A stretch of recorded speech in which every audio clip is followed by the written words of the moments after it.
বলেছে, আজরাইল, আজরাইল রে, আমি বড় হয়ে গেছি রে আজরাইল, তুমি কি আমায় নিতে পারলা না? আমার চোখের সামনে থেকে আমার এই মেয়েটাকে কেমন করে তুমি কেড়ে নিয়ে গেলা? জোরে জোরে বলেন না আল্লাহু আকবার, একবার বলেন না সুবহানাল্লাহ। মা নাকি চিৎকার করে বারবার বলছে, আজরাইল তুমি আমায় কেন নিলা না? আমাকে কি তুমি দেখতে পাইলা না রে আজরাইল? আমি কেমন করে সইব? আমার চোখের সামনে আমার সন্তানের লাশ। বন্ধু, পৃথিবীর বুকে ভারী যদি কোনো কিছু থাকে রে, এটা হলো মা বাবার কাঁধে সন্তানের লাশ। এর চেয়ে ভারী আর কোনো কিছু নাই পৃথিবীর বুকে, ঠিক কিনা বলেন? আমারও একটা ছোট ভাই মারা গেছে, সে রবিউল আওয়াল নাম ছিল বন্ধু তার। আমার মনে আছে রে, আমার ভাইটা যখন ইন্তেকাল করেছিল, আমার মা পুরো পাগল হয়ে গেছিল। আমার মা বলতো যে পৃথিবীর কোথায় গেলে আমার কলিজায় শান্তি মিলবে রে, আমি কোথাও গেলে আমি শান্তি খুঁজে পাই না। কোথায় গেলে শান্তি পাবো? এই শান্তি একমাত্র আল্লাহ ছাড়া কেউ দিতে পারবে না। আমি মা বাবার মন বোঝানোর জন্য বলেছি রে বন্ধু, মা যখন অসুস্থ হবে তুমি সেবার জন্য আগাই আসো। মায়ের পরনে বস্ত্র নাই, সুন্দর দেখে কিনে দাও।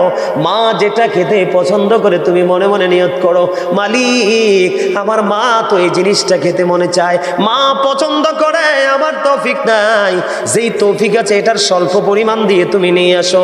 মাকে আল্লাহর কাছে দোয়া করে দিবে, দেখবে তোমার পৃথিবীর দরজা সবগুলো ওপেন হয়ে যাবে। তার একমাত্র প্রমাণ হলাম আমি গাজী সুলাইমান। আমি যদি ব্যক্তিগতভাবে জন্য বলি, আমার গ্রামের মানুষ এই আলোচনাটা শুনবে।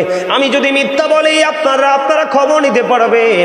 আমার জীবনে আমি মায়ের এত বেশি কাপড় ধুয়েছি, মনে হয় না কোনো মেয়ে, এখনকার যুগের মেয়ে মার কাপড় ধোয়। এখনকার মেয়েরা এত বড় বেয়াদব।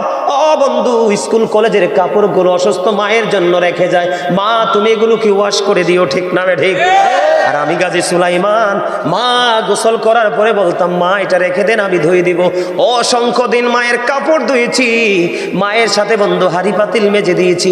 মা যেই কাজটা করতে কষ্ট পাইতো সেই কাজটা আমি মাকে করে দিতাম। তার কারণ মায়ের মলিনতা, মায়ের পরিশ্রম, মায়ের কপালে ঘাম দেখলে আমার কোনোদিন সহ্য হয় না।